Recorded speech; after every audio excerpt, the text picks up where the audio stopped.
What's up, Internet, and welcome back to the Engadget Podcast. I'm Senior Editor Devindra Hardawar. I'm Deputy Editor Sherlyn Lowe. This week, we will be talking about Amazon's first ever color Kindle, the Kindle Color Soft. Okay, you could have just said Kindle Color. You could have just said Kindle Color, and I think we would have gotten it. We're going to talk a bit about, again, gadget naming and what the hell is going on there. We're going to talk a bit about that. I've got thoughts on the Meta Quest 3S, which I reviewed over last week. Gave it a pretty high score. And there's a bunch of news. iPad Mini was just kind of dropped. The Tesla Robotaxi stuff happened after our show last week, so we've got thoughts and all that stuff. Stay tuned. If you're enjoying the show, If you're enjoying the show, please be sure to subscribe to us on iTunes or your podcatcher of choice. Leave us a review on iTunes and drop us an email at podcast@engadget.com. I'm going to do a clean break here. And stay tuned to the end of this episode for a chat with Mr. Panos Panay, Amazon's head of devices, about his experience moving over from Microsoft. And chat, that may or may not actually be in the episode. We're still waiting for on that stuff. Okay, Sherlyn, I don't think anybody really expected a major Amazon event this week, but yet it happened. They kind of did one quietly because they brought you in, they showed off the devices, and then they were able to just dump all the news. Tell us what happened. What you went to see Amazon. Let us know what happened in that experience. So those of us who are like seasoned tech industry watchers know that Amazon usually has an event later in the year, just like everyone else, Apple, Meta, etc. And so I wouldn't say we didn't expect it. We kind of were expecting an event, but I don't know that we were expecting necessarily an event just for Kindles. Right. And this happened to be a non-live streamed event. It was basically an in-person press briefing, I would say, where Panos Panay, who just joined Amazon last year from Microsoft, basically took the stage and did his thing. And Devindra, I remember very vividly you and I together at that event where he launched the Surface Duo and Neo. And you remember the setting, right? You remember it was like a lot of couches. It was flat iron, a lot of couches. Yeah, really chill tech right? space. Yeah. It was really like comfy vibes, and this will tie into your name thing later on. But like, it's very like this. The color scheme this time around was like very soft, neutral pastels, and like very like fall girl aesthetic. I mean, that's very Amazon Pacific Northwest aesthetic. It's very much that green. And it's not a huge move from Microsoft's Redmond, Washington campus to be in Amazon's PNW sort of space as well. So I can see how Panos and Amazon vibe that way. So anyway, I bring that up kind of to say it was very familiar to me immediately, where I was like, wait, this was the Surface Duo event, except for like you entered the Panos vibe is what it was. He cultivates a vibe. Yeah. He probably orchestrated. He chose the couches. He probably chose everything. I'm joking, but you no. I was like, you definitely had a say in this, and then he was just like, oh, we're together with a team. I was like, all right. Oh wow. So we did, like you said, right? We all showed up to watch Panos talk about the Kindles, and they launched 4 new Kindles. So honestly, I knew the event was going to happen. I knew more or less it was going to be about Kindle as a product, but I didn't think there would be 4 new Kindles. Yeah. I think everyone was just anticipating the first color Kindle, which would be a bit slow to the game for Amazon. That's why everyone's kind of waiting for it, right? If you look at the rest of the industry, we've got like Kobo has already made color ink. We've got TCL, who you don't really think about as an e-paper tablet maker, but they have the Next Paper tablet, has their own take on e-ink, and it's got color, it's got a high refresh rate. And we just recently discussed and reviewed the Remarkable Paper Pro. So Declan in our chat is saying, Panos Panay is one of the few tech execs that can truly pull off the old Steve Jobs reality distortion field in a presentation. And I have to say, I fully agree. Yeah, he was raised in that era, right? Like that was his prototype. Yeah. I mean, so like you mentioned at the top of this episode that I did speak to Panos afterwards in an interview, and I wrote up an interview article on Engadget.com. You can read it, where I kind of like tried to impress upon the readers what the Panos experience is, because it is an experience, and it's an experience that's like charming to a point where you're like, Oh, wow, I'm listening to him talk about his daughter again, his family, how they sat at His their daughter family Sophia, we table. know her name because And he's mentioned Bella, her and so there's many yeah, times. he's got, Yeah. like, 3 girls and a boy or something, Mhm. and they sat at the table before he made that decision to move over to Amazon, like, there's just how excited his family was when they heard about the Kindle product, you know? Of all the products that Amazon makes, they don't care, they only care that the Yes, kids, papa, eye no teed more up. Surfaces. Kindles. We are a Kindle family now. So so Oh, here's the man. most Steve Jobs moment I felt when after like a third of the presentation, like I he had said very early on, he was like, I'm only gonna talk for 38 minutes or something like that. And I was Mhm. like, cool, cool. 10 minutes in, he's still talking about like background story, like his like hero origins. And I was like, okay.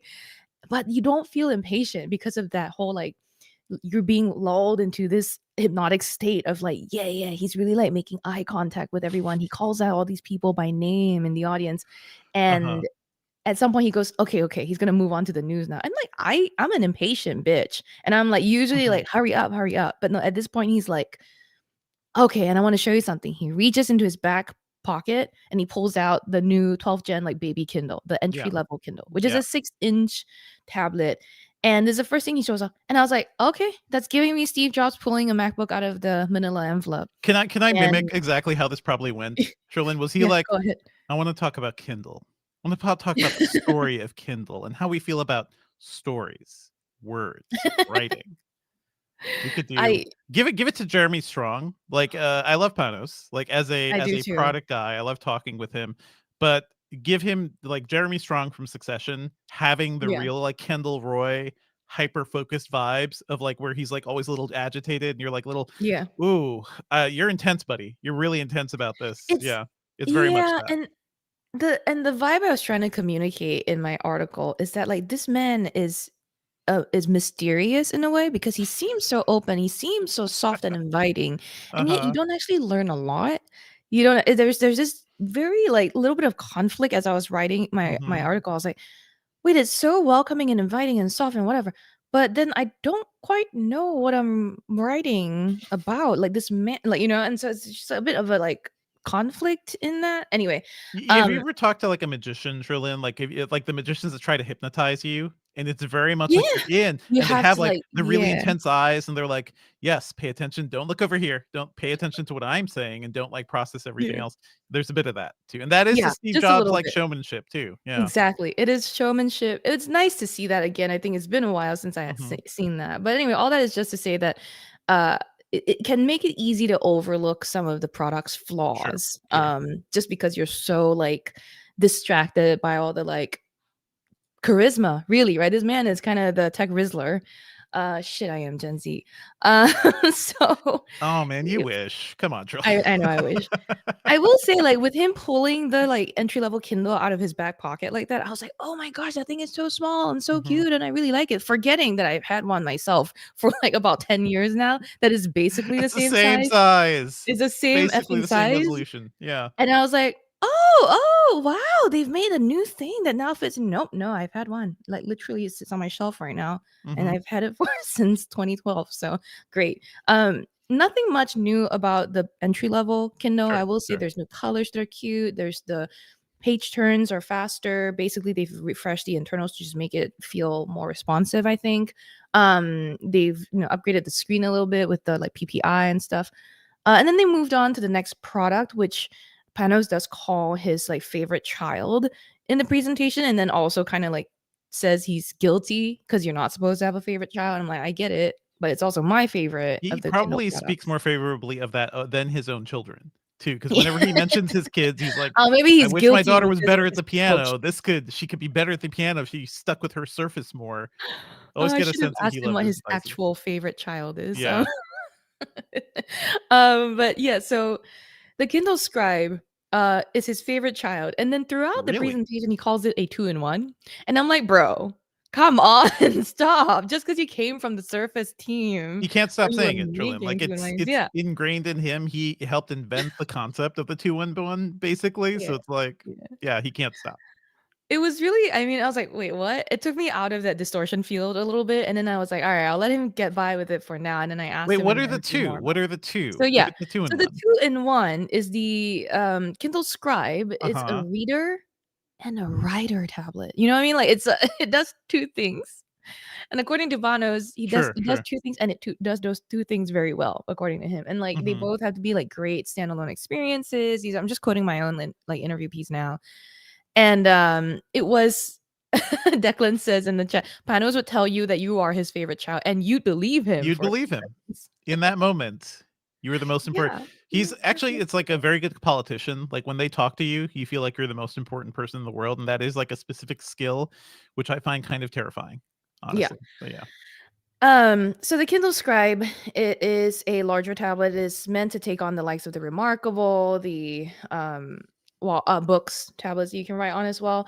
Mhm. And it doesn't have color still. But it is cheaper than the Remarkable Paper Pro, which is a Sure. color writing tablet. For that reason, I think Does it this require a will subscription? Because the Remarkable kinda no. does to work well.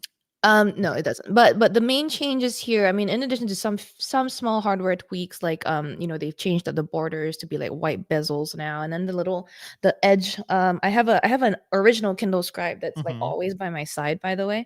And so the like column, sort of the width of the grip on the side of the display is a little thinner on the new Kindle Scribe. And then the pencil itself, that comes with the scribe that you write with, its Mhm. tip is kind of like more rubberized now to feel like an actual eraser. Cool. Are Um, you a scriber, Shilin? Like, in your day-to-day, you're the one always jotting down Absolutely. Devindra, I've handwritten got notes? like all our team's to-dos on this. Yeah. You know what I mean? Like I write. I'm a like I like to write. So I'm like a huge Kindle Scribe or writing tablet nerd in Mhm. general. And so the new Kindle Scribe, so like I said, those are the main hardware updates. The biggest changes come in the software. And like you said, Devindra, it doesn't require a software subscription unless Mhm. you're not yet an Amazon app user. Sure. Then you need an Amazon app. You know what I mean? But you don't Which need to pay for requires paying. Prime to, like, get the syncing, do you? Yeah, Like, that's the thing you about don't have to pay. Remarkable. Yeah, Okay. I know. It's so annoying, right? Yeah. Like I Anyway, but I don't know Remarkable software enough to tell you if one for one they're like better in terms Mhm. of software. But Amazon, when I originally reviewed the Kindle Scribe, I knew that it was lacking in some places. For example, when I reviewed the original Scribe, they hadn't made all the updates they have made over the years. Which, by the way, it has been years. 2022 was when we got Mhm. the original Scribe. But now they have. So when you write in a notebook, it will, sync across all your devices, but you still can't edit them across devices, which is a huge desire of mine. Like I really want Mm. you to be able to edit on my phone's app as well as on the Scribe. Anyway, Sure, sure. um, one of my big complaints was that in the original Scribe, you can technically sort of write on books, but you can't. Like you have to go open the floating toolbox and then add Mhm. a sticky note, write in the sticky note, and then when you X out of the sticky note, it just disappears and there's a little tiny little symbol on the page to say, "Oh, you left a note here," and you have to like tap. So it's not the most integrated or intuitive. With the new Kindle Scribe, you can just directly underline or highlight on a book. Just And start writing. Just start you scribbling, can basically. also just start writing, exactly. Okay. So here's the thing though, once you start writing, a square appears. So you're not writing over the text freehand. You Mhm. still the only things that really interact with the text or are appearing more integrated are the highlights and the underlines.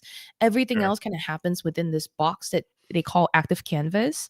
So active canvas is a resizable sticky note basically, and when you start writing on the words of the page actually move around to accommodate your writing and the Mhm. box that it's in. And then it just, you can resize it and the words will reflow around it. The reason Amazon does this instead of just letting you write on a page because according to their research, people really want the text to be anchored to where they Mhm. left it, where they Right, wrote it, right? right. Which brings up the issue of what happens when you resize the font after you've written your note. It will disappear. You might circle the word, hello, and when you resize the font, the circle might only stay up around the Right. letters H and E, for Mhm. example. So this is their workaround. I know that in other apps or other software by things like Kobo, for example, I talked to Valentina about this, and she's like, "Yeah, you can circle directly on Kobo content, but yet Mhm. when you do resize Kobo, like the circle doesn't stay at the exact same place." So I get why Amazon has to do this now. Yeah. Because the Kindle Yeah, is also very much about, like, text formatting too, right? And the people who like exactly. books, like, I wanna make sure my text is justified properly and everything too. So it's not just like a computer screen. Did they say anything about publishers being annoyed about people like digitally scribbling into books? Like, I don't know if that could be a thing Yeah, I was for concerned about artists. that Yeah. too. That's one of the things I, like, was wondering is part of the issue, but basically this Hmm. feature works with all Okay. content, right? All Kindle viewable content. The only place that, like, Active Canvas will struggle is, like, a PDF because PDFs are a locked format, so they Yeah. don't actually flow to move around your scribbles. But Hmm. everything else, as long as the font is resizable, it will be, it will be able to work with this reflow thing. So then there's other software features, by the way. There's like I said, the active canvas, the highlighting and circling. There's a new expandable margin that will only be available in early 2025, but you can use that to write in the margin of a book. Hmm. So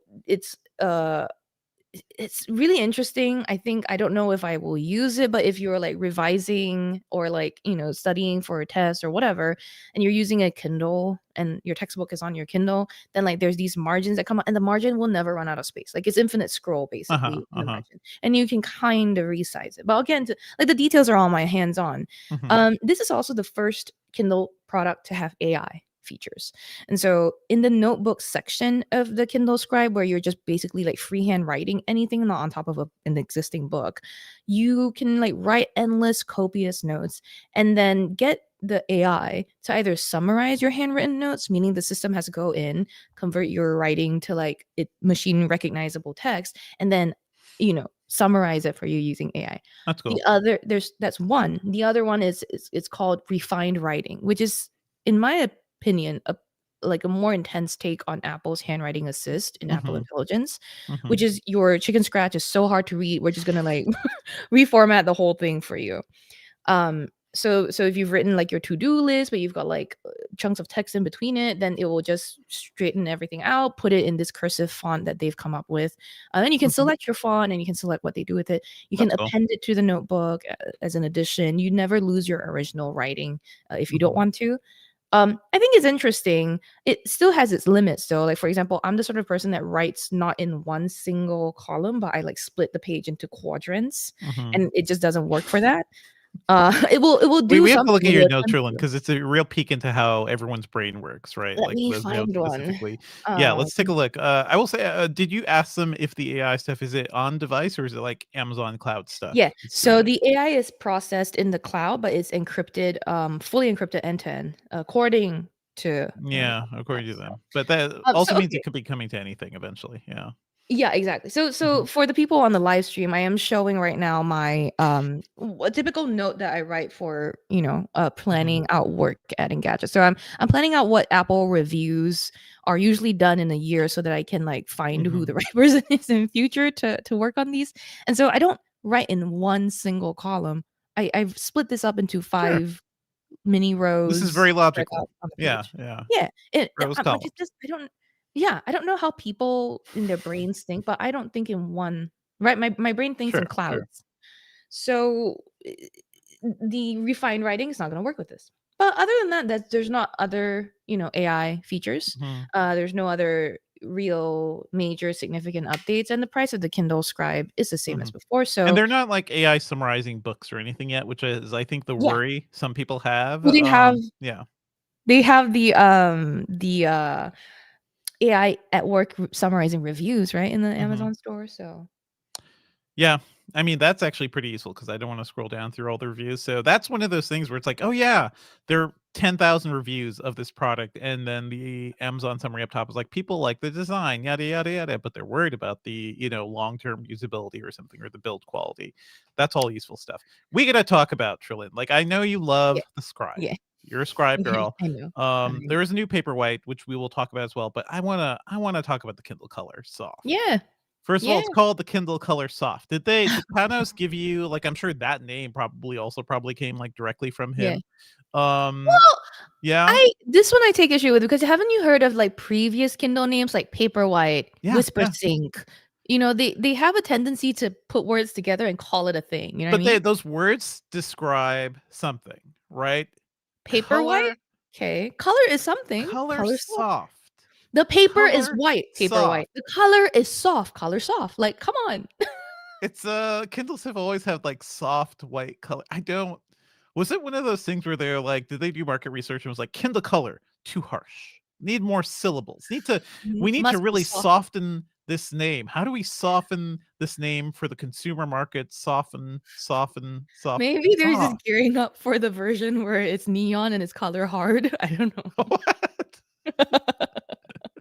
That is We the, yeah, use this is the neon all light. neon one. Oh Um, my god, Tom Rogers in the chat says because he's from Microsoft. I think was that that could have been, that's also part of the thing. I was thinking, is this like a Microsoft dig? Are you like just trolling I didn't even Microsoft think right about that. now? I do Color kind of think hard. I'm dead. Maybe the color hard is their coloring book. Color Hard is the coloring book. That's where the ink doesn't go exactly where you want it to, so it's just Oh really tough. gosh. But no, I think this feels like a Panos joint, but it also feels like a bit of a Microsoft troll. Like, "Oh, you wanna dump my vision and start doing, AI powered surfaces? No, thank you. We'll just bring a part of Um, your name over here." So, okay. look, How does it my look? Yeah. my opinion. Okay, so first of all, Declan in the chat says soft makes me think it'll be all pastels and washed out. So Yes. I looked at. I That's mean, I've true. seen this in person. To be clear, so of all the 4 Kindles that were launched this week, the Paperwhite and the entry level Kindle are both going to be available like Mhm, today. Like you can buy them already. You can ship. mhm, They will be shipping. The Kindle Scribe, I believe, is available in December, and then the Color Soft is available on October 30th. So I've seen it. You can't quite otherwise have an experience with it yet. So unless you were at this hands-on event, right? And according to what I saw, I checked out. There's a lot of book covers, right, that mhm. you can see in color, and they were very pretty. There's that muted effect that is like the difference between, LCD and OLED, right? Like the difference between Uh-huh. e-ink and LCD. Does it So it kinda looks like, remember, like, color newspapers, right? I don't know, think back, kids. right, Think right, right, back right. to, like, what Exactly, color exactly. newspapers look like. I Is would it that say kinda washed out color? Yeah. yes, it is, but I Mhm. would say even color newspapers are a little bit more colorful than what I Mm. saw. So what I was and it could just be what I was looking at. So I I saw a bunch of books that they had already think and then with the one color soft I spent more time on and held on to, I pulled up the Teenage Mutant Ninja Turtles comic anthology and Mhm. everything looked a little muted, but I couldn't tell if it was the art style because it was like a bit more of an origin story. I don't know why Leonardo was evil. I don't know why Splinter was like. I mean, Splinter is Splinter. Shredder was all black, right? Wait, who's Mhm. Splinter is the rat. Splinter's the rat. Shredder is the Come black on. He's the robot cyborg. ninja man. Yeah. Ninja Man. So Splinter's coloring was also kind of strange in that, and I, Mhm. I again couldn't just tell you if it was the comic itself presented that way or if the color soft made it look like I don't know newspaper that was 2 days old. I think So I'm just looking between the images I see that Amazon provides and also, like, your picture of it too, like, it's one of those things. It's the difference between, like, a really matte, cheap comic book paper and maybe, like, a more expensive, glossier one that you'd find in a graphic novel, so it does look muted. I think yeah, it's a yeah. good You observation can see there. the Yeah. pictures in our hands-on, and I'd be Mhm, happy to share even more pictures anywhere, honestly. I might just put some on my, Instagram, but that's the trick is, like, when you upload a picture, the thing gets compressed and, like, mhm, you never know what color edits people have done to bump up things, so, my best explanation right now is, yeah, like Devendra said, it's basically like newspaper color, mhm. but maybe just again, and I think the size of the thing was part of the reason too, like, the comic is not the size that I'm used to. So to be, Yeah, it's a little explicit small. here, the color soft is basically the Paperwhite with color. So Uh-huh, the specs are basically 1 to 1. It's the Paperwhite signature edition, mhm. uh, but with color soft technology, and they've used, like I mean 8-inch screen, right, on those? yeah, 7. Yeah, 7-inch. It went from 7-inch. 6.8 to 7. Okay. Yeah, so 7-inch screen, and it's small, right? And so Mhm, when you're looking at the Mutant Ninja Turtles on that, even their, like, outlines kind of feel like they're bleeding a bit more into the environment, so it mhm, feels a little more, like, hazy, I guess. Couldn't tell you. So but it did look like color, right? And here's the thing, Amazon was more focused on making sure that while they introduced color, that the black and white experience didn't suffer. Because mhm. often it happens that way where, like, you turn a product into color and then the entire battery life dies because everything's being rendered in color, even the black and white, right? So that's weird. So I think they were working to make sure they had the same pixel density. So yes, there's 300 ppi on this thing, and there's also um the black and white experience, the page turns are still as fast as on the Paperwhite signature Mhm. edition. We are going to get to the Paperwhite very briefly and quickly, but I think I want to point out that the Paperwhite, by the way, has wireless charging. I don't know if it's the first ever for a Kindle, but it's like really cool. You can just leave it on stand. That's cool. And it has the color soft compared to the signature Paperwhite or the new Paperwhite has 2 months battery life instead of 3 months. So the color is affecting the battery a little bit. Mhm. I mean, 2 months is still plenty in my opinion. That's still a ton, like, you could charge that, take it on vacations, feel good. I wanna point Yeah, out, I'm looking at their, like, stat table here. The color soft 300 PPI for black and white, 150 PPI for color. yeah, So yeah, and that there's a could difference be there. part of why I saw that sort of delta in the experience of color as well, right? Like I don't know Mhm. what PPI newspapers are printed on in, but it might have something to do with that as well. I think newspapers were down to, like, 72. I don't know. Don't Mm, quote me on this. I've not looked at my print specs in a while. we will, we will. Um, how did the experience look to you? Did it feel like world changing, Sherlyn? I'm also surprised that Panos didn't call the Color Soft literally like a first thing ever for Kindle his favorite child. He called the Scribe the $400 Scribe, which not as many people are gonna buy. Because it's a two-in-one, Devendra, come on. 2-in-1. Yeah. And It it has comes a stylus. It does have a stylus, and and he's it's like, a "Hmm, I know okay, how this works." Yeah. I will point out that if you think a little bit about this, and I did ask Panos this, right? I was like, look, it's not a stretch of the I was like, why the color soft? Why give it a brand new name? Like, is Mhm. it a new product line on its own? Because it's not a stretch of the imagination to think that you just future Kindles get integrated color. Like, especially if there's parity in their features, right? Like if the color doesn't drain battery too much, it doesn't make the device significantly slower, that like why not just put color to every Kindle product? Well, it's, Kindle I Scribe mean, I can especially. imagine, like, Kindles are such weird devices, right? Because these things have been around forever. They're pre-iPhone. Like, e-ink is the technology I remember when it was coming out. I was like, "Oh, this is Yeah. really cool because I love the idea of a device that just gives me no, I'm not looking at a computer screen, I'm not looking at a Yeah. LCD, I'm looking at just something that is easier on my eyes." That Yeah. technology never really scaled down in price, I think, because it's really just Amazon and Kobo and a couple companies really tapping into it. Meanwhile, Yeah. LCDs got super cheap and like the actual color Yeah. screens got super cheap.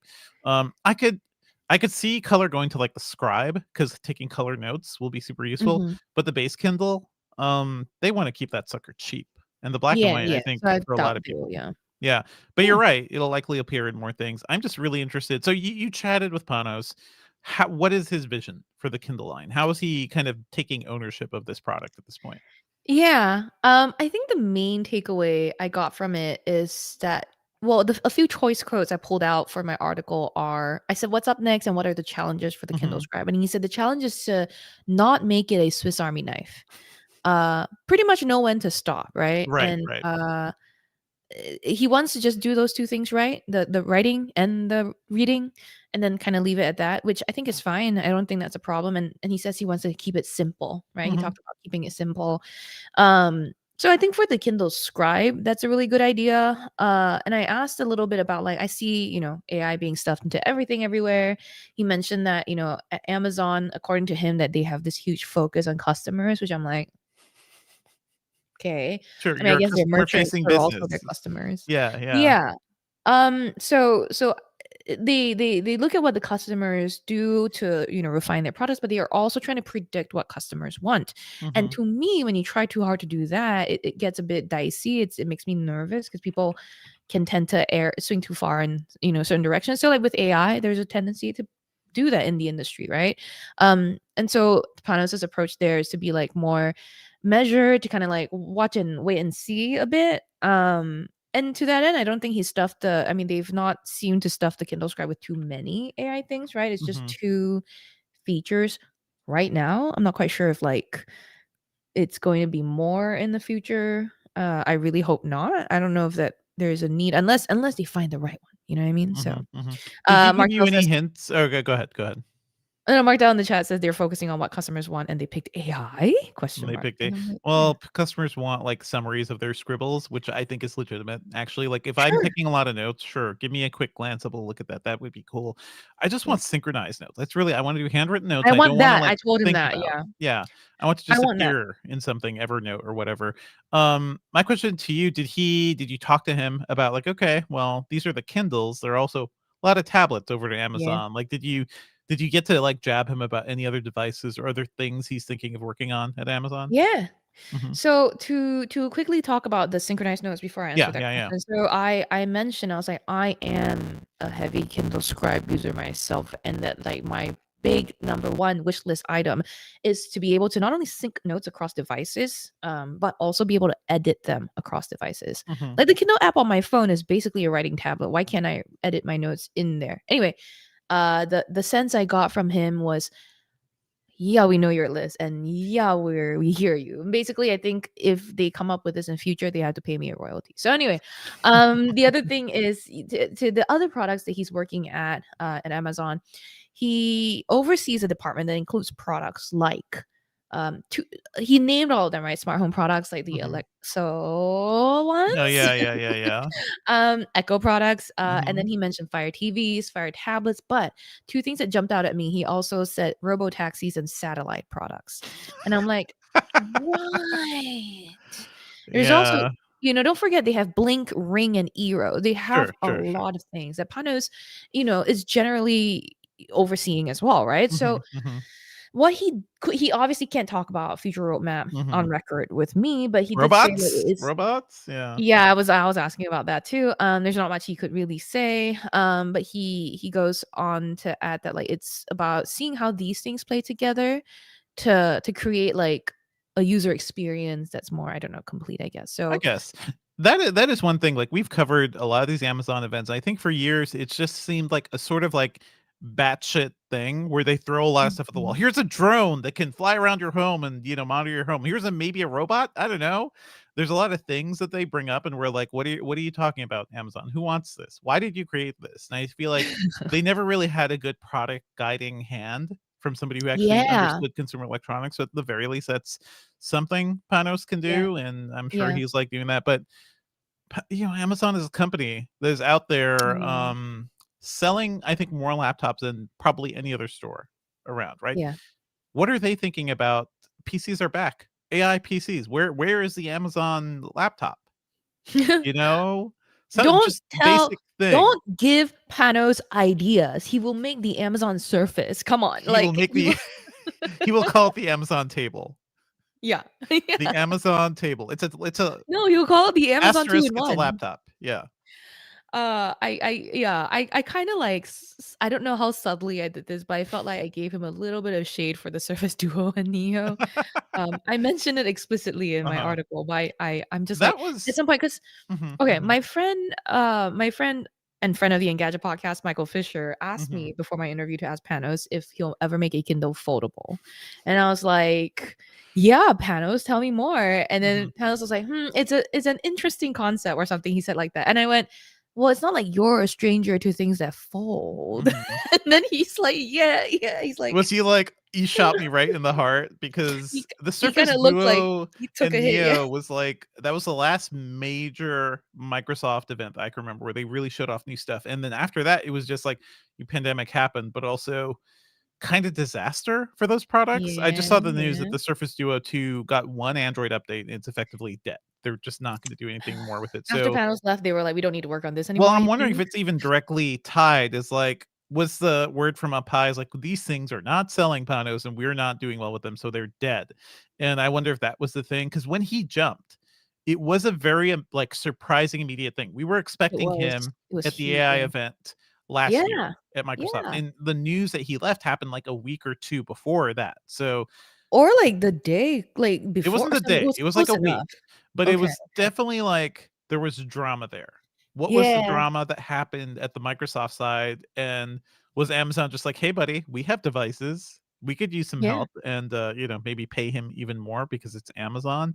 That is a really I don't know, maybe that story will get told someday, but it's a write a shame. book. Yeah, write a book, I don't I mean, know. I'm just glad to Mhm, hear Panos no longer use the word postures.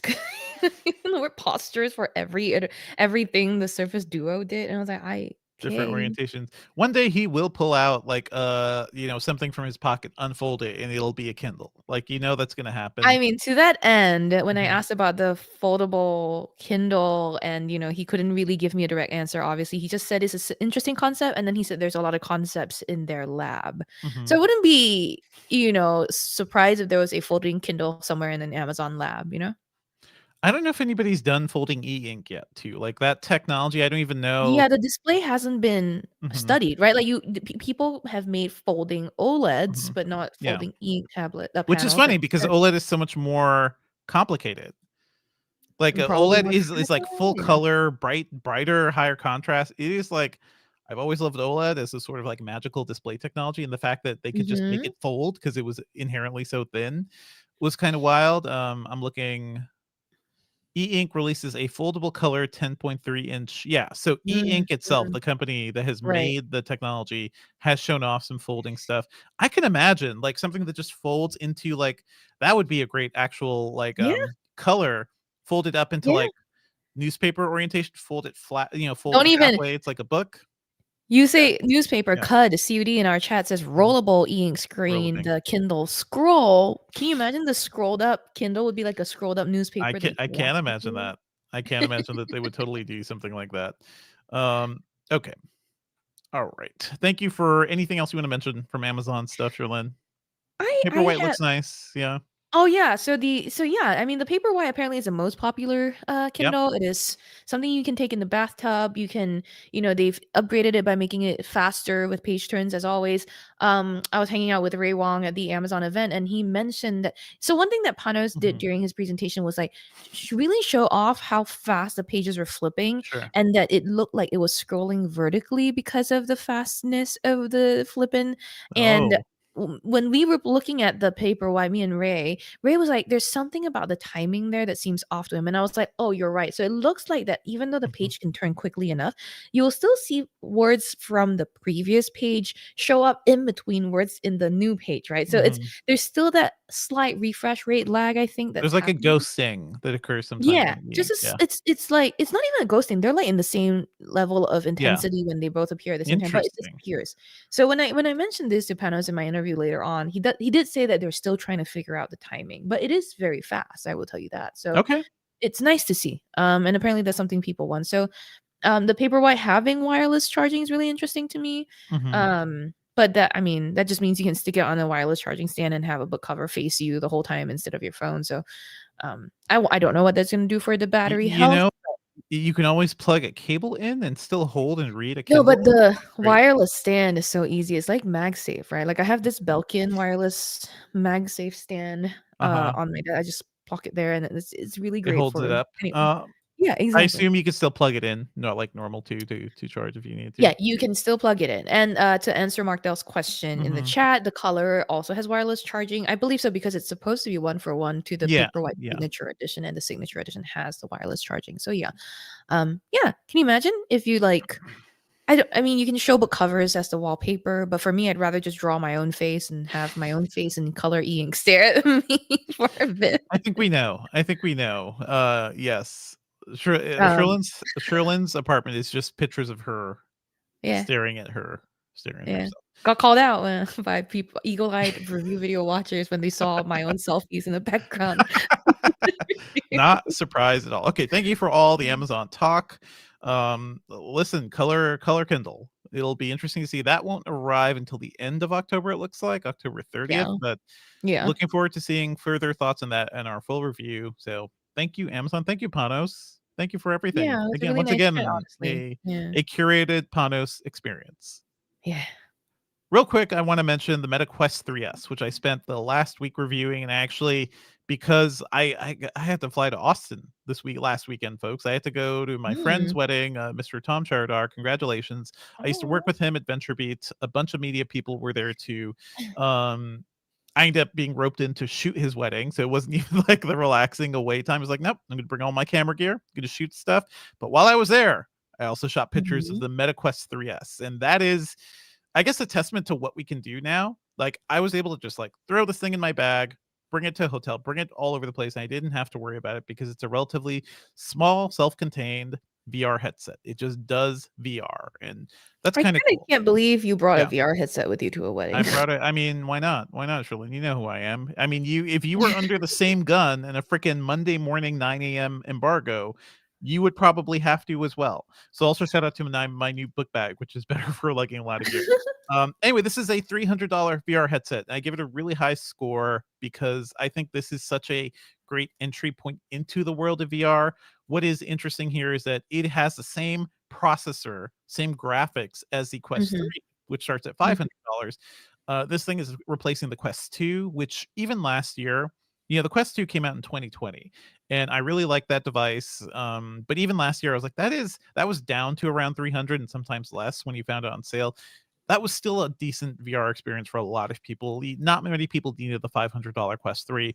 Now all that hardware, the Quest 3 hardware is cheaper. It is using the same display as the Quest 2, mhm. so lower resolution, a lower, smaller field of view as well. At the same time, like, it still feels good. It feels good, snappy VR. It runs the same level of games as the Quest 3, whereas before the Quest 2 would run like lower resolution textures. It would just look a little weird compared to the Quest 3. Mhm. Have like power parity now, much better price point. This is using the same controllers as the Quest 3, so they're really smart and responsive. They feel good Okay. as controllers, and the hand tracking stuff looks good because it's has very similar face sensors. It doesn't have the depth tracking that the Quest 3 Mhm. does. It doesn't seem to really matter too much for hand controls. It has the same mixed reality cameras, which are hit or miss, but at least you could like look at your phone while without like taking off the headset. I wouldn't Mhm. live in mixed reality like you could in the Vision Pro for $300 though.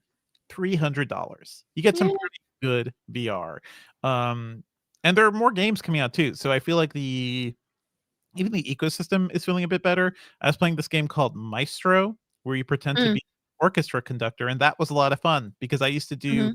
band and orchestra stuff in school. So it definitely felt like being again in a room full of people all trying to like do music together, except now it uses hand tracking and you like grab a pen to work as the baton, and you were doing like accurate conductor movements. It's actually teaching you how to be a conductor, how to like raise certain sections, quiet them down, point to specific sections. That's a really fun VR experience, maybe for band nerds.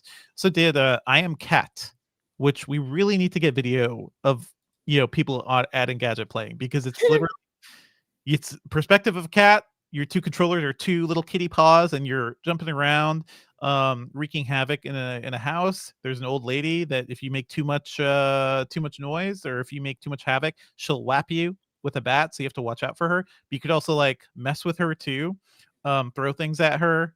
You can. There's a litter box to dig in. You can pick up some cat poop and make a sandwich and try to feed it to her, and it's a whole thing. It's a lot of stuff you could do in VR now. I think the experiences in the ecosystem feels better for Those Quest VR. pictures are nice. It's cool. It's cool. Oh, the Yeah. pictures are nice of The the pictures of on the review, yeah. yeah, this is from the hotel lobby of the, Dang. whatever the Marriott I was at in Austin. Yeah. But it's nice hardware. It's $300. That's the thing. Good VR, $300.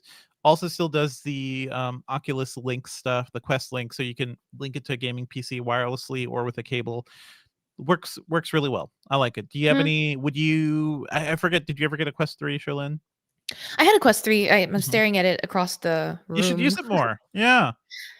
So I want to point out that sometime recently Alo Yoga also Mhm. made its own like VR app for the Yes. Quest.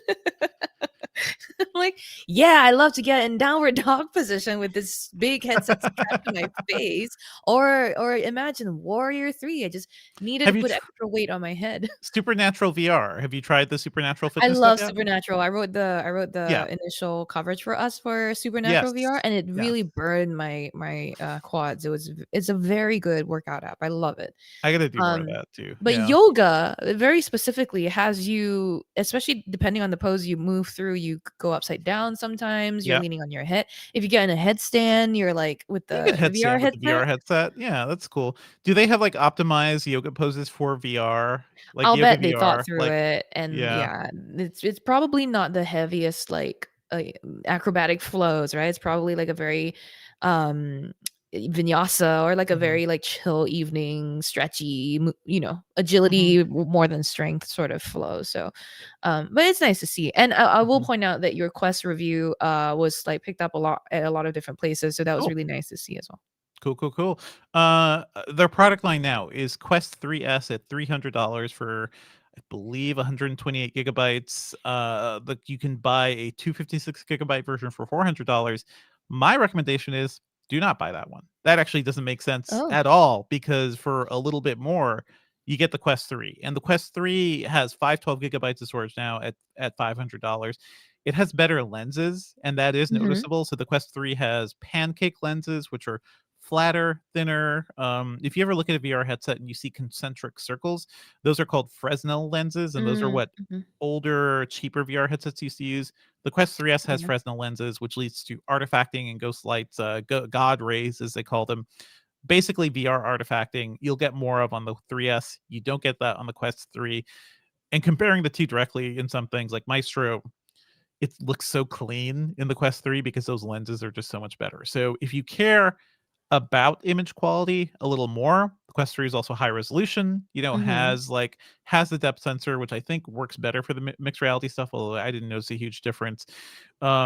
If you need more storage, if you just plan to be buying a lot of games and storing them, because there are a ton to choose from now, then don't get the 256 gigabyte 3S. Does not make sense. Get the Quest 3 or wait for it to go on sale. How about that? Yeah, good idea. Okay, let's.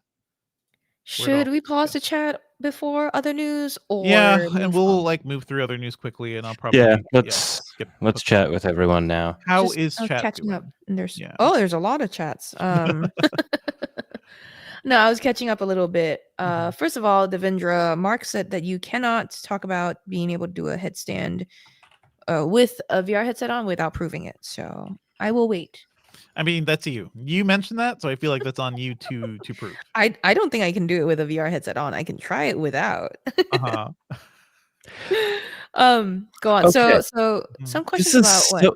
This is so Yeah. bizarre. I'm trying to see if we can do like the screen share view and the Mhm. two of you. So look, Okay. I'm gonna switch to that view now. Uh Chat, you huh. can see it too. And Hmm. you can't see it. There's just That's nothing weird. going on. But then I go to auto mix everything and And it you just can see works. it. We're using Video Ninja, which is a wonderful piece of software like developed by one dude, basically, but it's not. Mm. It's Yeah. not like professional stuff, so there are It's issues. janky, but it's free. It's free and it works well. Hey, hi to CF542 who says they're jumping on late. It's never late, better late than never. And also, hi to Daniel Diaz who was able to join after we started. I think Daniel Whitaker said something funny early on. Daniel Whitaker said it's called Colorsoft because it stands for. Gosh, I lost it. Where is it? Daniel Whitaker, where did you go? I don't know. Somebody find We're it for looking at me. chat now on the stream. Hello, everybody. Colorsoft. Be cool. Be Oh, here cool it is. on chat. Color. Oh Lord. Oh rad. Satisfying offering from tech giant Amazon. Oh Lord. Oh rad. Satisfying offering from tech giant Amazon. That's pretty funny, Daniel. I'm glad you were able to join us today. You proved your worth. Paradise is excited for the new iPad mini. Y'all don't worry, we're about to get to it. And yeah, Daniel Diaz, Danny, I have a bot replying. Sorry about I think something happened to my audio No, no. earlier on. Oh my god, speaking of, so Declan said Amazon, talking about Amazon hardware, Amazon made a microwave, don't forget. And speaking of microwaves, I last week had a microwave accident again. What did you Oh do? Oh no. no. So those who know my history know that Weren't you like at one really Engadget sleep work trip. deprived when the last one happened though? What do you mean? Sorry, say that You again. I thought that you were you like said you were really sleep sleep deprived deprived at or Mobile World like Yes, I jet was Congress. jet lagged or lagged and something. sleep Yep. Okay, deprived. there we go. So the last time that happened, I was in a different country. It was on a work trip with Engadget, and Sure, I sure. had accidentally thought that the metal stand that was inside the microwave when I checked in was supposed to be left in there. And so I just left it in there because well no, I Oh, put it so back there was in something metal there. in there? That's their fault then. Yeah. That's not on you. Yeah, Come it's on. so but I took Mhm. it out at first, and then when Yeah. I heated up my food, and it wasn't getting hot enough because I guess the wattage is different than I'm used to. I Uh-huh. put the metal stand Maybe the in there. metal This makes is it where I get failed. hotter. Yeah. No, yeah, no. This is where I failed. I put it the metal stand in there. I'm gonna expose how dumb I was. Uh-huh. I thought that putting the stand in there and then putting the bowl on top of the stand would get it closer to whatever heat source I thought was It's not, happening at the it's, top of the microwave. This is it's how not a sleep heat deprived I source. was. There's no Yeah. heat source. I know now. I learned how microwaves worked and then wrote a story about how Kellyanne Conway was wrong about calling a microwave a camera. So Mhm. I eventually learned this Too was me. late. Too late, unfortunately. It's right there. Okay, what Last week happened what this week? happened Yeah. last week what happened was I underestimated how powerful my microwave was and left the timer on for too long on a bag of popcorn. So it just the entire bag of Oof. popcorn was basically charred and black Oof. inside and was just smoking all They over the should have place. like a cutoff. Like we have the technology for like smoke detection and also like this True. smells bad. They should just have like a okay, you're Yeah. done. You're done. Whatever you're cooking here, it's done. No, thank you. um Mark Dell says this is why I need an AI to tell me to stop what I'm doing. And then Cud says, make sure you put a fork in the bowl too. Yes, there you go. Paradise says I Well, need a new AI Amazon microwave. I mean, microwaving popcorn is such a we have not solved this problem because the microwave button on your microwave, the popcorn button in your microwave will not Yeah. work. So for every microwave, you sort of have to think, okay, what's the wattage of this thing? How much Yeah, popcorn am I exactly. putting in? Like you have to do some work to figure it out. CF542 says they've mixed up minutes for seconds on one. So I was like, yeah, I've done that before too. Uh-huh. Yeah. Uh-huh. Also, since this was Mobile World Congress, like everything was in Spanish, right? So Exactly. Well, you yeah, can. everything was European. It was very strange for me. They have we all use the same numbers too, so and Some Yeah, metal the makes microwaves measurements metal. and all have those things. those like twist knob things. So if you can't expect Zoomers to be able to Yeah. use a rotary phone, then the twist knob timer versus the like touch timer, that could be all you need to That could start a be all you fire. need. Listen, yeah, Declan says, isn't microwavable popcorn smoke toxic, y'all? it is. Any smoke is I didn't toxic. know this, and I have been so all over the place the last few days. This makes I, sense now. I think Um, okay, you might Mhm. be talking about popcorn lung, which is a different thing. That's like lack of PPE in microwave popcorn factories Mhm. because there's too much of the like spray butter stuff in the air and it hmm. actually like gets into your lungs. I have no clue, but let me know. Mark Dell says I'm just looking for an excuse for my behavior. Hey, D-Man and Quinn Thompson are both also talking about the Alarmo, which we will get to We will talk about later on Alarmo in real this quick. episode. Yeah. And yeah, and yeah, Declan rightly says, yeah, sure, time is metric in Europe. It's all a Hey, little listen, I different. go by the lunar calendar sometimes. Don't even. More like the loony calendar. What? What? Share this tab instead. Let's Um, go to iPad Mini. Let's go to iPad Mini. all What right, do other we got? news, guys. We'll Yep. be back soon. All right. Let's move on to other news, which just feels like an afterthought from Apple. Hey, there's a new iPad Mini, and they just dropped a press release one morning. Or like, okay, here, deal with it. I'm This is how much happy we there wasn't a care. whole other event for this. I don't want more events, but Yeah. also, come on, Apple. Like, we were all sitting here waiting for like the inevitable, like, actual iPad event. So it does feel weird to be like, let's just drop this. Let's let the the pros like just feast on this news for a couple weeks until we have more iPad news and MacBook news. They But yeah, they iPad also Mini. Yep. dropped it on the day the Amazon event was happening. Oh, So the maybe Amazon that's event it. happened the day before. No, Maybe what the that's part of it. yeah, it could be. I mean, I don't know if they caught wind, right?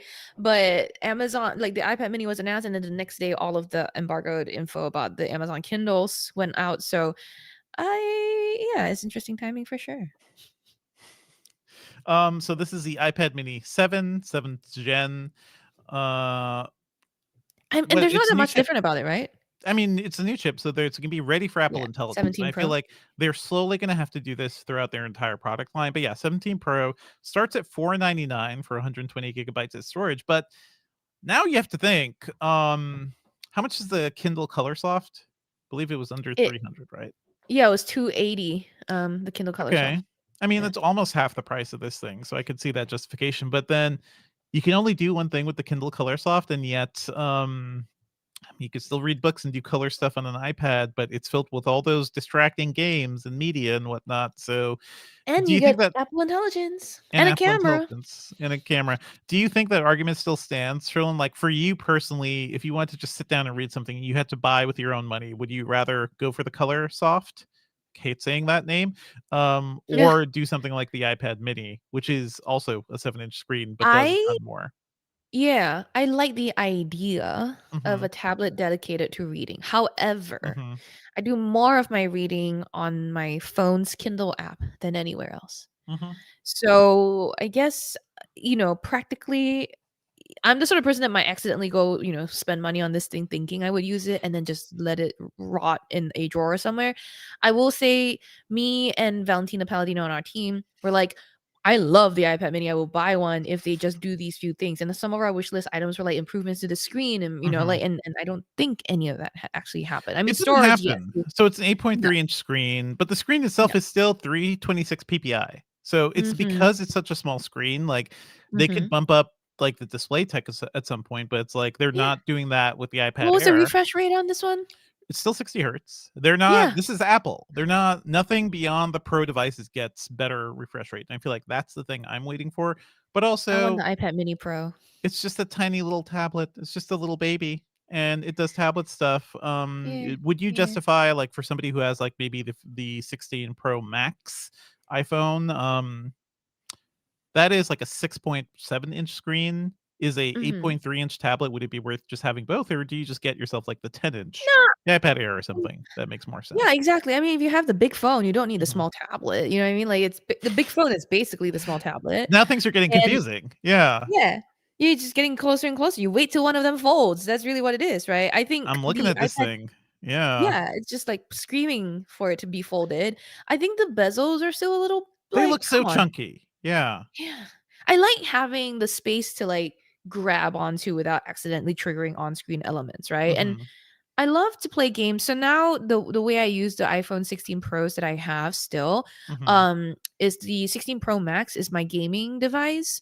The 16 Mhm. Pro is my, like, I use it everywhere, I think, 'cause it's just easier to type on. But I still don't like the iPhone 16 Pro's battery life. Now that I'm like almost a month in, actually a full month and something in, I find the battery life on the 16 Pro so annoying, and I Are might you just still refusing to charge in the middle of the day when you can?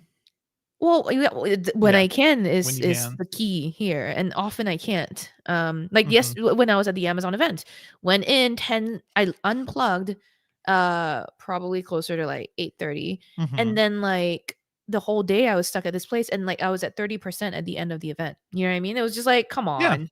it's rough. It's rough. I get it. I mean, you're out there doing things like also in some of those rooms, like the reception's bad, so like the phones are fighting Mm, harder to get yeah. reception and stuff. I was using it for Yeah. recording all the presentation things and interview Well, there things you and then taking all go. the photos. So Get there's a some lot of battery work I'm packs, putting it through. Sherlyn.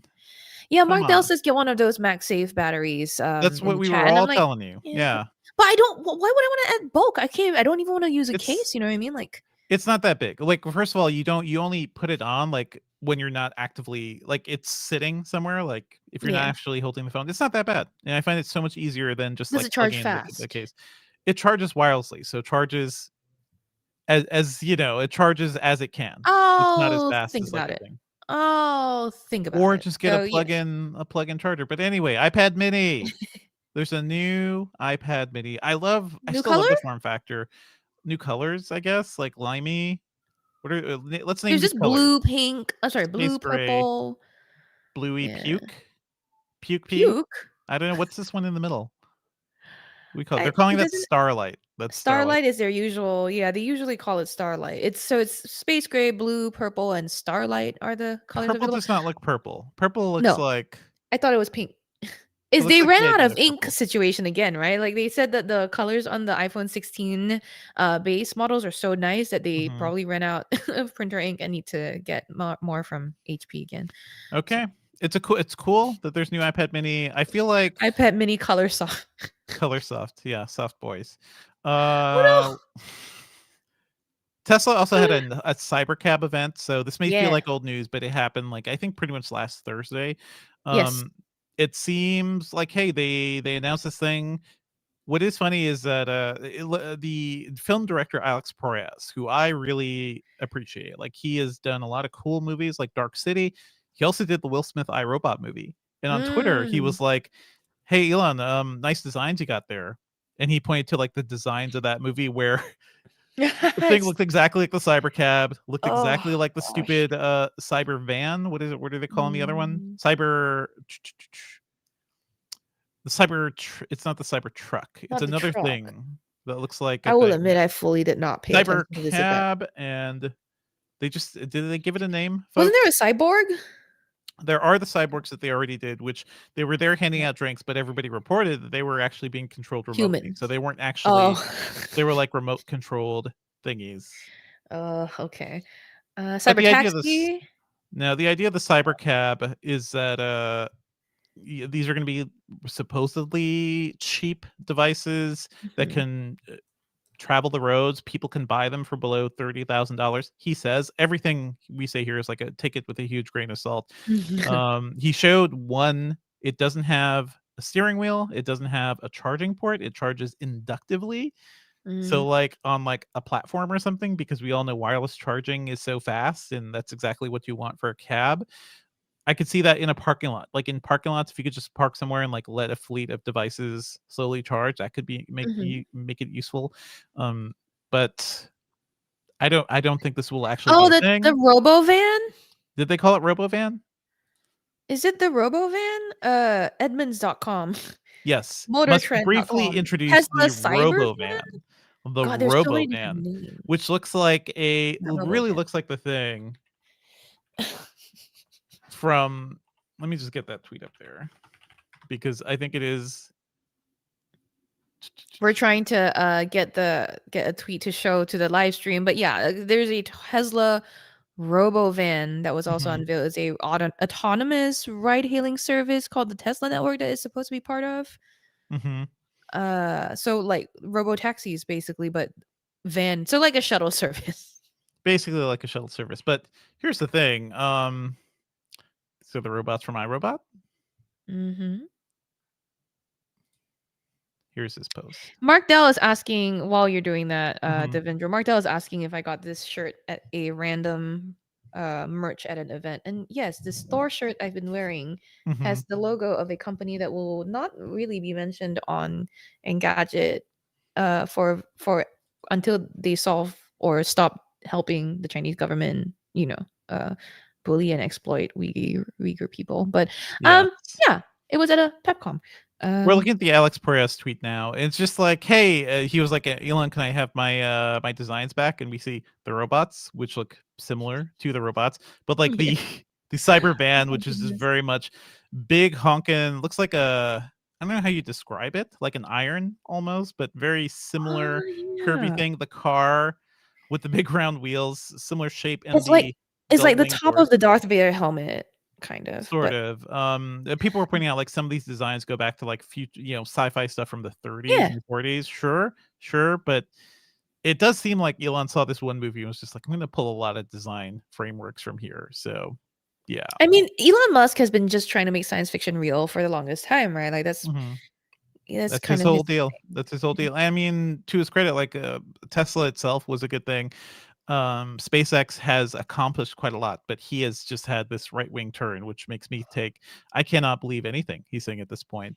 Also, speaking of not believing companies anymore, so last week we talked about data centers and kind of like what they're doing to the environment, what they're doing to the power grid and water usage in towns and stuff too.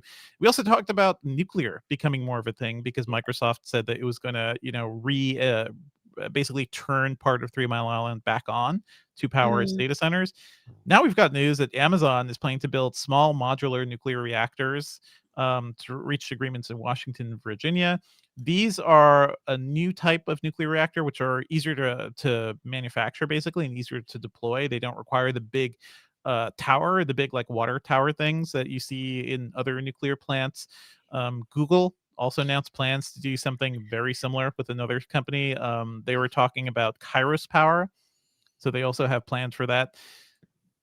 This is a complicated topic, and I'd love for us to have like a deeper discussion about nuclear at some point. But hey, at the very least, It's not them like killing more of the existing grid and basically churning more coal and pumping out more natural gas to power these things. At least we're not having that. Mm-hmm. I feel like that's a good thing, but who knows what's going to happen here. We should have seen a lot of this nuclear stuff being tested long Yeah. ago. You had some news from Google, Sherlyn, that you want to mention. Android 15 is rolling out on more devices. That's Yeah, cool. Mhm. there's quite a lot of news actually that Google Yeah, has been just dumping. dumping. They took a pause last week and then they did it again this week, and they Hmm. don't really know. I think just Google is such a huge company that they always have a lot of news to share. So this week there was a bunch of software news from the Android and Pixel teams. Android 15 is starting to roll out on Pixel devices. We've got some Pixel feature updates, as well as Google Shopping was getting some new features. We've got Google Hmm. Flights, I think, was getting some updates as well. It's slowly but surely, they're improving their product. So Google's news cadence is what I'm trying to talk about here, which is Hmm. that instead of releasing feature or like major platform updates once a year, they're just doing it across the year. We've said this a lot before in this Yeah.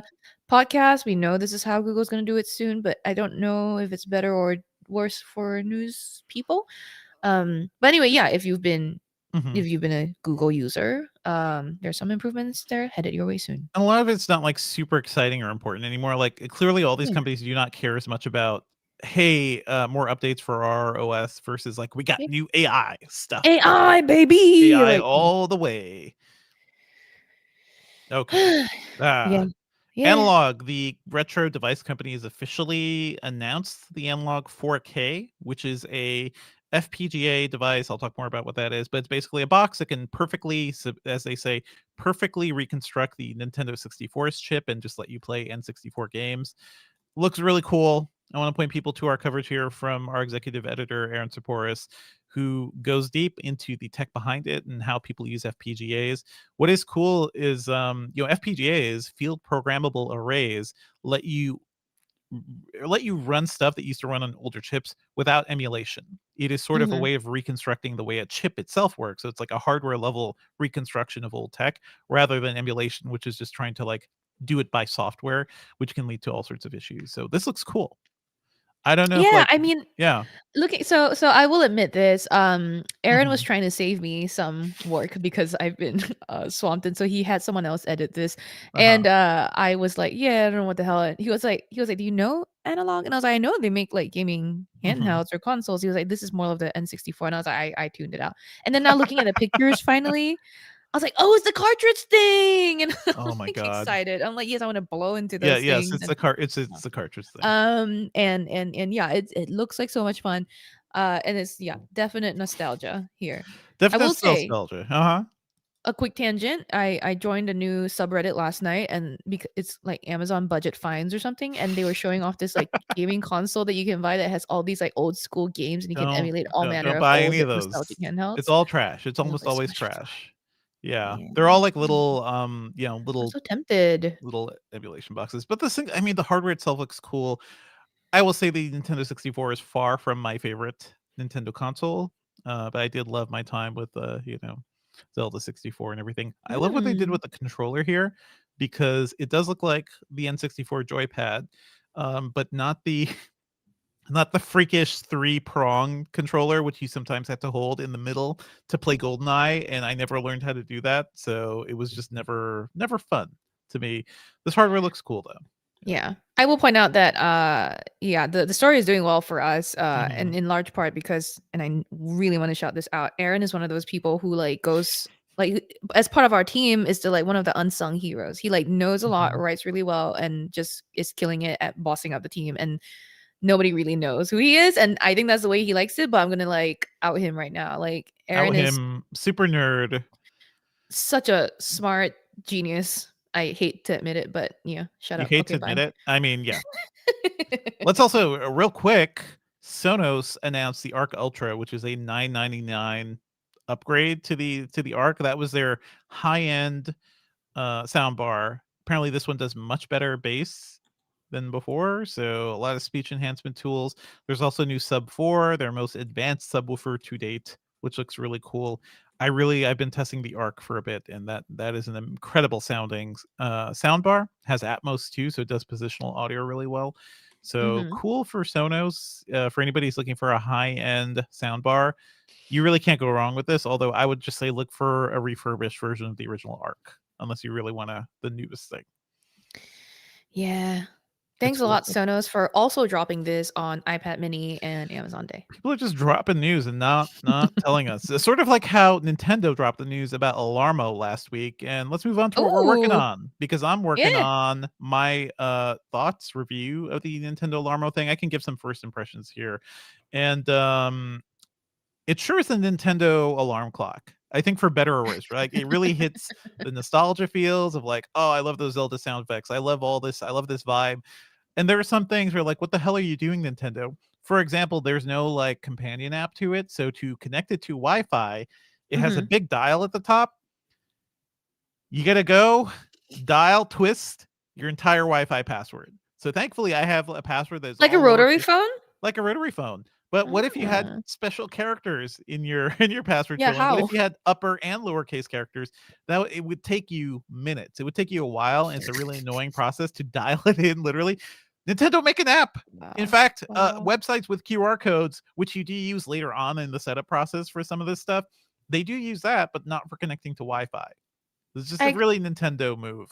Yeah. Yeah. I mean, I've always loved how Nintendo makes Wi-Fi so easy to They there's things Nintendo does are just like, you're great, you're so creative and Yeah. fun, and then it's also like, what year is this? Do you not know how to Yeah. make like a new consumer product that connects to the internet? It's really cool. You know, it's $100 thing, but expect some Nintendo frustration. But then you get stuff like sleepy sounds from your favorite games that can help you go to sleep. Although I've been using the Zelda one, and the Zelda one has a little bit of the musical cue that happens when the blood moon happens. That does not put me to sleep. In fact, that actually raises my anxiety and makes me want to get up Yeah. and be ready for the blood moon. I don't want that in an alarm clock. But Alarmo's cool. Check out my full review. It's gonna be coming later this Mm, week if everything mm. goes on track. Anything you want to shout out, Sherlyn? No, I mean, most of my stuff is like that sort of behind the scenes stuff. Hmm. I will be working on the Engadget review recap this weekend or this week, and lots of little like other planning stuff. Oh, a holiday gift guide work is Hmm. underway, so I cannot wait till y'all see our recommendations this year. I wanted to shout out things that Hmm. were happening around Engadget this week. In addition to your Quest 3S review, there was Hmm. another product called 3S. It was the DJI Air 3S. It's a Hmm. drone that Steve Dent on our team calls nearly faultless. He really likes this Ooh. thing. Steve did review for us the DJI Neo. DJI Neo. I think it Hmm. was last week or this. And That he was the really liked it. $200 The baby, right? That was, $200 drone that yeah. I am really intrigued by, but I will point out that I was like, Steve, can you like tell me how this sounds? Because you say it's noisy, right? Uh-huh. And he's like, it sounds like a banshee. I was like, They're all oh, that's all drones. All drones will sound like that. yes, Yeah. but given Steve's experience with so Mhm. many drones, and according to him, the DJI Neo is one of the like noisiest ones. And so yeah, this one sounds like a banshee. The Air 3S obviously has sound as well, but it's a more high quality drone. You're gonna get like more sturdy. I believe stabilization was one of the things that he was impressed by. And this has LiDAR, which Mhm. helps it with nighttime use. It was not great always at avoiding obstacles, so sometimes you would get lost in a tree while it's following you. But otherwise, it sounds like Steve really, really liked this thing. I'm It looks not cool. going to be Looks super buying cool. this, but I want a DJI Neo. You don't want a Um, companion drone to shoot all your, like, footage, Sherlyn, all your I outdoor need footage? those high quality DJI drone selfies for sure. So yeah, I mean that's stuff that's happening around Engadget is really stuff that's happening to me. So that's what I'm working on. Alright. Thank you so much. Let's move on to our pop culture picks of the week. You had something, Sherlyn, that you really could not contain yourself to Oh talk boy. about. Yeah. So I have two picks this week. I really should be saving them, but whatever. Uh so I watched so this is the easy, not so controversial pick first, which Mhm. is I watched Caddo Lake, that new movie that M. Night Shyamalan is involved in but didn't direct. It's about Caddo Lake. this Gotcha. Caddo. Caddo Lake. Yeah, Caddo. Caddo Lake. It's on Uh-huh. HBO or I've Max. literally never heard about this, and I'm a Shyamalan Yeah, it's super like fan, but a what the out of hell? nowhere. Yeah, out of Mhm. nowhere, it just burst on the scene, and I was like, "Okay, I'll watch it." And it's a really interesting. I think it's a very interesting, like mind twisty story that has like some M. Night Shyamalan vibes, but really it's about these people who live in I don't want to say what state, I don't know for sure. It's like swampy areas. And then there's a middle of this like swamp, there's this like area that when the water recedes, there's some shenanigans going on. And it's really interesting, very twisty and turny. I really enjoyed it. Then the my more controversial pick, Okay, I'm ready. and it is controversial. You tell me if it's controversial. But I watched for the first time this older movie this From weekend. the 90s, an older No, not movie. the 90s, the noughties or the 10s. Uh-huh. Anyway, have you heard of this movie called Apocalypto? Yes, yes. Yeah, From yeah. the So 2000s. it's It's yeah. even newer than the 90s, and you were calling it an Yeah, older that's what I film. said. It's from the Yeah. noughties. So Mhm. it's old to me.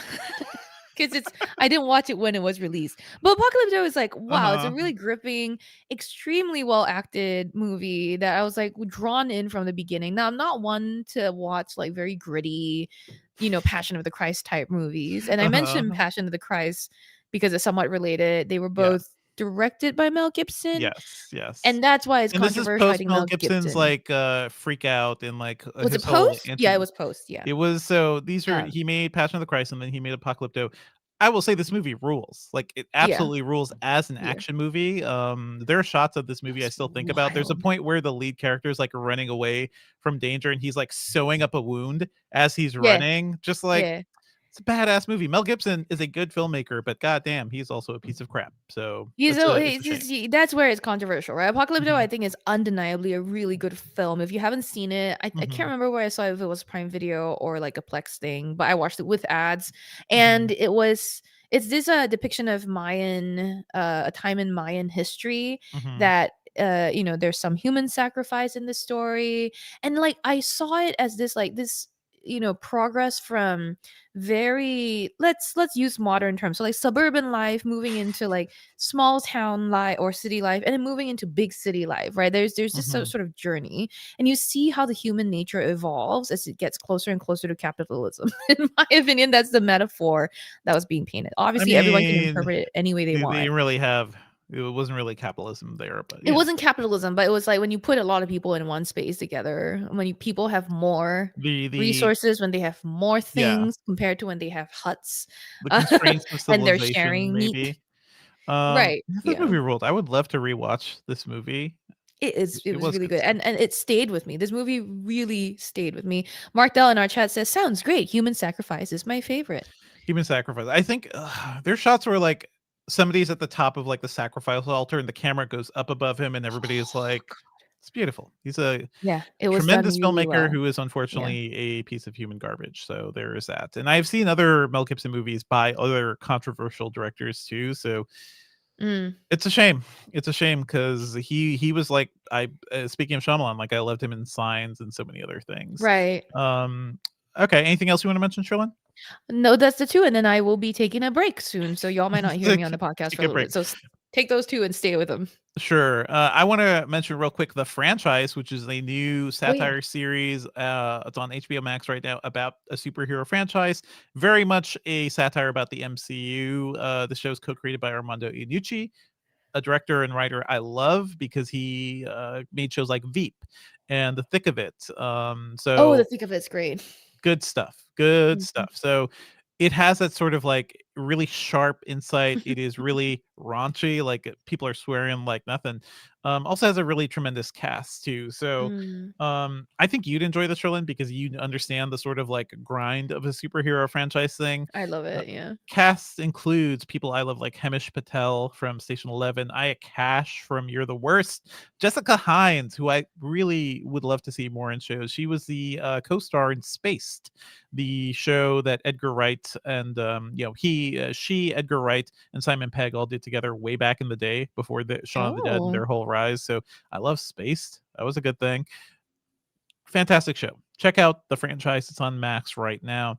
Also playing real quick, Metaphor Refantasio, the new Atlas Oh yeah, RPG, which I believe Aaron was also working on some sort of review about that thing. someone was. Yeah, Yeah, I've seen somebody's it. working on Yeah. it. Matt Smith at Engadget has done a preview of it too. So really cool looking Atlas RPG.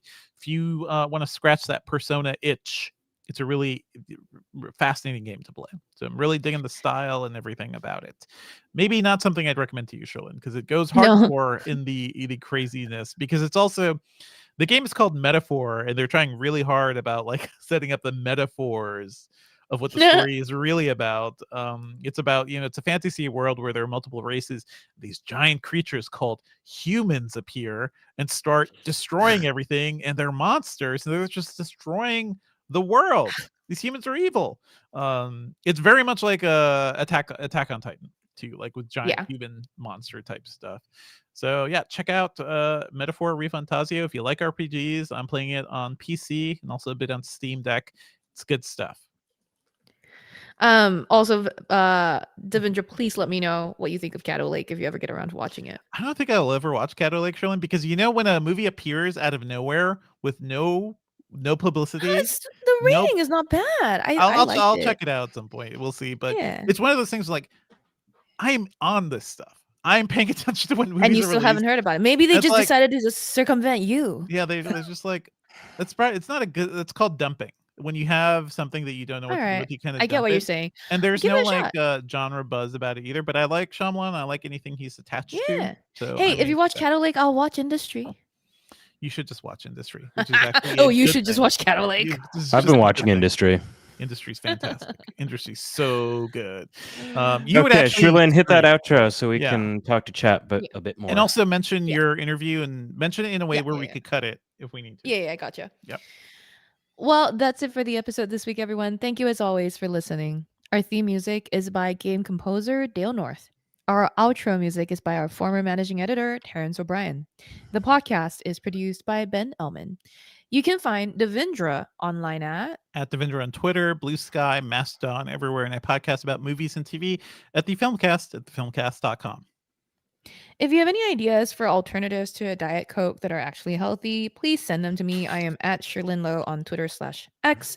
That's CHERLYNNLOW, or Sherlynstagram on Threads, because I actually don't check Twitter very much. Email us your thoughts at podcast@engadget.com. Leave us a review, please, on iTunes, and subscribe on wherever you get your podcasts. It's been a while since I just did the iTunes shout out. Nice. Anyway, okay, this part I'm going to record Interview, about the yep. thing.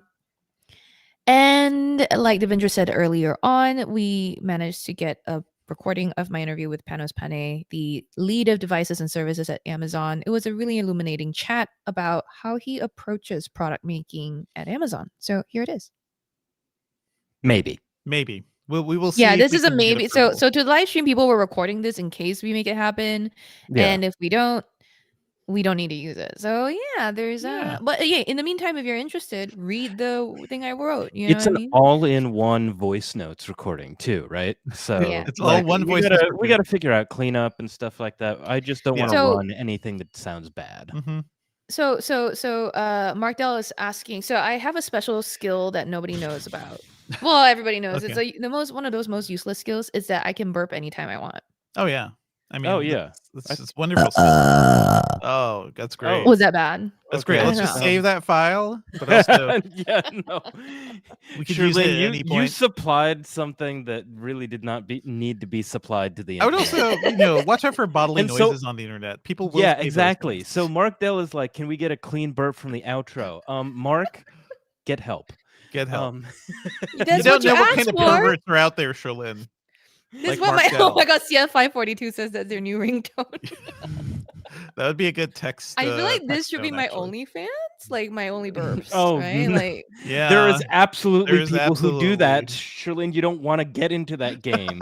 You are I not don't know, about if you that make life. yourself anonymous How much and you're money just are they like doing making? stuff for money. who yeah, it's just cares? burps. No one can tell it's me. No, yeah, no I can shame do it to sex again work and again or and any again. kind of like- work. No shame to burp work. Yeah, that's the text tone. You're telling Yeah. me I can quit all of this and make money off of burping? Huh. I see people online. Maybe it's like the TikTok thing. how do you get so much money? And it's just cut to them just like taking photos of their feet to like a Yep. foot fetish sharing website, which is a thing, which feetfinder.com. does exist. Yeah. Okay, but like the real talent there is marketing. Yeah. If you Yeah. want to be like a faceless account, you have to be so good at internet marketing. You gotta and get some people you gotta get- are. You have to have but- something to sell too. But yeah, you have to be good Yeah, at the well, marketing. Simon yes, B says, okay, "Do it for you- 30 yeah. seconds." I am ready if y'all are. You need to have 2 talents: 1, internet marketing; 2, pretty feet. A marketable product. Yeah. And Danny in the chat says, actually Diet Coke is a substitute of water. Just go back to water. I will say I love water. I'm trying to figure out for other people who have Diet Coke Yeah. addictions. I also have a Diet what Coke to do. addiction. You know what is good? Another thing which may be dangerous is like any of the flavored like fizzy waters, but also some of them are mixed with like what's the kombucha Aspartame. stuff. The kombucha Oh. mixes are really interesting, and that's good for your gut. So it'll help Oh help yeah, with the those kombucha burps. Oh drink. yeah, Yeah, just yeah, make yeah. sure that it isn't accidentally like Hard. minorly alcoholic. Yeah, no hard kombucha. Because I Yeah. think I did that to myself accidentally. Like I was already sleep deprived for some Yeah. reason, and I Yeah. was like working for a client at their Spotify offices at the very top of like 6 World Trade. So I was like Oh. not feeling good, looking out at a beautiful scenery, and then Mhm. I was like, oh yeah, kombucha on tap, and I felt horrible all day. I could not tell why Yeah. until I stopped drinking it, and then only like weeks later did I realize that might have been alcoholic kombucha, It and might be. it was just not a good idea for me to drink that sleep deprived. Also, if you do buy kombucha, anybody, don't just forget about it in your fridge or your closet, because Oh yeah, they no, can that and can do become a explode. bomb. They can explode. So drink your kombucha. Interesting. Just buy it. Hey, Mhm. Devindra, I think we Yes. should let people know about the new ads people might be hearing on our Oh podcast. yes. There's. Yeah, I mean, that's I right. will record something separately actually, and just put it. Let's just do it here too, so we could put it. Yeah, into let's the do it intro. here Okay. because the Yeah. live stream people deserve to hear. Okay. We're gonna do a bit of an addition for the audio thing, folks. Just so you know, folks, if you're hearing a different intro or different ads in the middle of this, we have just moved our podcast over to a different platform. I believe it's the Sirius platform now. Things are just going to be a little different, but with the show itself will be the same, and hopefully it'll get us more ads. So that's what everybody wants, right? But if it's like college football stuff or something, like don't add us, because I don't know. I think we got like we are chucked part of into a yeah. basket with like a bunch of other podcasts, many of which are like Yahoo sports podcasts. So you may hear when you and download the show, we'll the see. first thing you hear is we're part of the like sports audio network or something, which maybe Yeah, we are. we're part Maybe of the we are. locked I in think all we're sports network or trying to something. say is you may hear things that lead you to think we're pivoting into sports, and we're not pivoting into sports. We're not pivoting. Yeah. I mean, And I would pivot into like a Wii Sports thing, or and let's just Yeah. do Mark digital asks, sports. Yeah. Mark is like, new ads? Are you going to start getting paid? I mean, hopefully. No, we have had ads through our previous Yeah. iterations of the episodes, right? And we are getting paid by our employers, so don't worry about us being paid. But we Yeah. want the But yeah, it's podcast to nice stick to. around and be viable. We want the you know? podcast to Yeah. stick around. It's nice to be able to make some money off of it. So this is one of the ways. Okay. Danny is like, I love we are trying to commercialize this burping. Listen, if I can burp and make money to support the podcast, I will. Probably, if there is a will, Sherlyn, there is a way on the internet. And I I'm can also burp. pretty proud that even at the very beginning, like when we started all the way 5 years ago, happy 5-year anniversary to the Engadget Podcast. We Oh, started yeah. at the very beginning of October. Oh yeah. I yeah. designed this show to have like nice little segment breaks Yes, for like yes. mid-roll ads. I'm now really happy that I did that, because we're getting like the programmatic, we can just do dynamically it. inserted We have ads. But more you still- natural stopping yeah. points for them. You Yeah. still have to tell Yep. it where to go, but at least we have sections now. Sometimes I listen to like banter casts, and Mhm. like they will just put it into like this Oh, tiniest little silence, Yeah. and then at the end they'll just like finish their sentence. It's so Oh, confusing. that's funny. All right, I think we can D-Man wrap, says, dude. did Yeah. anyone try Coke Oreos or Oreo flavored Coke? I've never tried Oreo flavored No. Coke. That is weird as F. But Coke Oreos is a thing that Sam Rutherford on our team tends to want to try. So yeah. I would do that. Ramblecast. good. That might be a good idea. If y'all are into Ramblecast, I'd be happy to do that. Something Anyway, that would better than Diet Coke, by the way, Sherlyn. Get Yeah. yourself some electrolytes. Like I do. I do love. like I love Liquid IV. Yeah. Yeah, do love like a liquid IV or any of those Yeah. things. Like if I'm feeling like I don't want a caffeine, but I also want like to feel a little better, that stuff is I know. gold. That's So my substitute right now, and coconut water is my thing. Okay, coconut water is I'll brilliant. I'll Yeah. consider it. Yeah. Thank you very much. Yes. All right, y'all. Time how to it's say going. goodbye. Time to Goodbye, Cass.